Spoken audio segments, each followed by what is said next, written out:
ডালের শাহী পুর দিয়ে তৈরি এই পরোটা। ঝটপট দেখে নেওয়া যাক মুখে জল আনা এই রেসিপিটি। তো একবার খেলে বারবার খেতে ইচ্ছে করবে। আসসালামু আলাইকুম সবাইকে।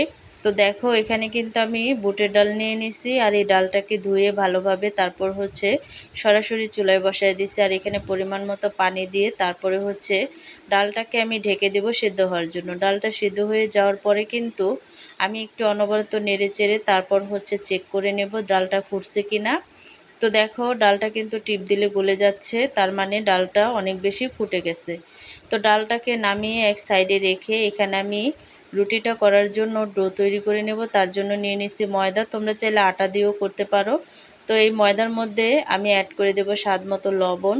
তো লবণটা দেওয়ার পরে কিন্তু ভালোভাবে আমি এই শুকনো উপকরণগুলোকে ভালোভাবে মিশিয়ে নেব।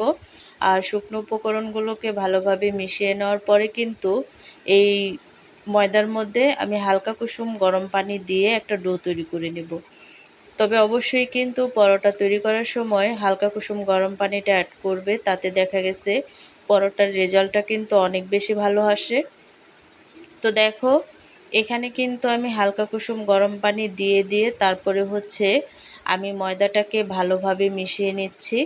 আর এভাবে করে ভালোভাবে পানি দিয়ে তারপরে ময়দাটাকে মিশিয়ে নেওয়ার পরে আমি ভালোভাবে হাত দিয়ে ময়ান দিয়ে নেব। আর এই ডোটাকে একটু সময় নিয়ে হাত দিয়ে ভালোভাবে ময়ান দিয়ে তারপরে ডোটাকে তৈরি করে আমি যে কয়টা নাস্তা তৈরি করব সেই কয়টা লেচি আমি কেটে তারপর 10 মিনিটের জন্য রেস্টে রেখে দেব। আর এখানে কিন্তু ডালটা আগের চাইতে অনেক বেশি ঠান্ডা হয়ে গেছে। তারপর আমি ব্লেন্ড করে নিছি।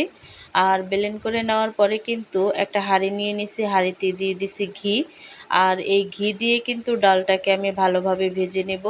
তো ঘিটা দেওয়ার পরে মেল্ট হয়ে যাওয়ার পরে কিন্তু আমি এখানে অ্যাড করে দেব যে ডালটা আগে থেকে রেডি করে রাখছিলাম সেই ডাল দিয়ে তারপরে অনবরত নেড়ে চেড়ে আমি ডালটাকে ভালোভাবে একটু ভেজে নেব।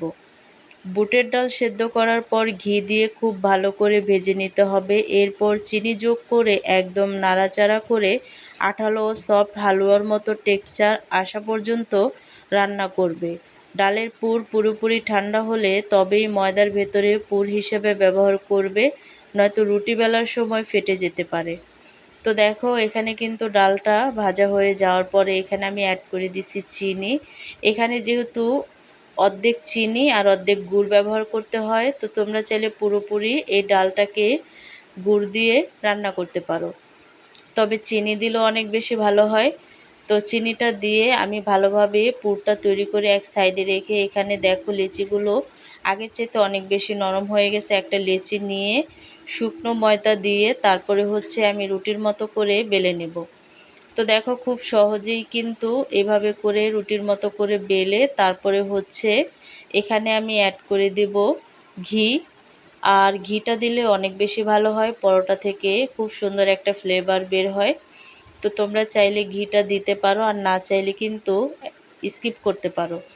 তো ঘিটা দেওয়ার পরে এখানে শুকনো ময়দা দিয়ে তারপরে যে পুরটা আমি রেডি করে রাখছিলাম সেই পুরের কিছুটা অংশ এখানে দিয়ে আমি কিন্তু অনেকটা মোমোর মতো করে চতুর্দিক ভালোভাবে সিল করে দেব। ময়দার নরম ডো থেকে মাঝারি সাইজের রুটি বেলে তার ঠিক মাঝখানে ডালের পুরের একটি বল রাখবে। চারদিক থেকে আটকে দিয়ে হালকা হাতে পরোটার মতো করে বেলে নেবে, যাতে পুর চারদিকে সামান্যভাবে ছড়িয়ে পড়ে। তো দেখো আমি কিন্তু এভাবে করে সবগুলো লেচি রেডি করে নিয়েছি। তারপর এখানে আমি এখন পরোটা তৈরি করে নেব। তোমরা চাইলে যে কোনোভাবে এই পরোটাটা তৈরি করতে পারো, তবে আমি আজকে এই পরোটাটা গোল শেপ দিয়ে তৈরি করে নেব। তো ফার্স্টে আমি শুকনো ময়দা দিয়ে তারপরে এই পরোটাটা বেলে নেব। আর এই পরোটাটা যখন নাকি বেলবে ভিতরের পুরটা কিন্তু ছড়িয়ে যাবে। তারপর একটা তাওয়া নিয়ে নিছি, তাওয়াটা আগে থেকে গরম করে নিছি।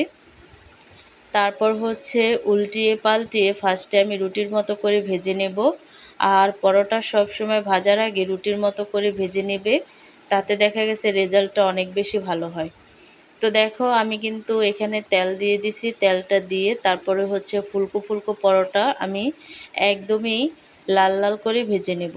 তো দেখো এখানে কিন্তু পরোটাটা একেবারেই অনবরত নেড়েচেড়ে তারপরে হচ্ছে পরোটাটা আমি ভেজে নিছি। আর এইভাবে করে সবগুলো পরোটা আমি ভেজে নিছি। দেখলে তো কত সহজে তৈরি হয়ে গেল মুখের স্বাদ লেগে থাকার মতো পুরনপুলি পরোটা। বাসায় অবশ্যই ট্রাই করবে এবং কেমন হলো কমেন্ট করে জানাবে। এই পুরনপোলি পরোটাটি উপর থেকে যেমন মুচমুচে ভেতরে মিষ্টি ডালের পুর তেমনই তুলতুলে ও সুস্বাদু। বিকেলের নাস্তায় কিংবা মেহমানদারিতে একদম দুর্দান্ত। আনতে এই রেসিপিটি কোনো বিকল্প নেই।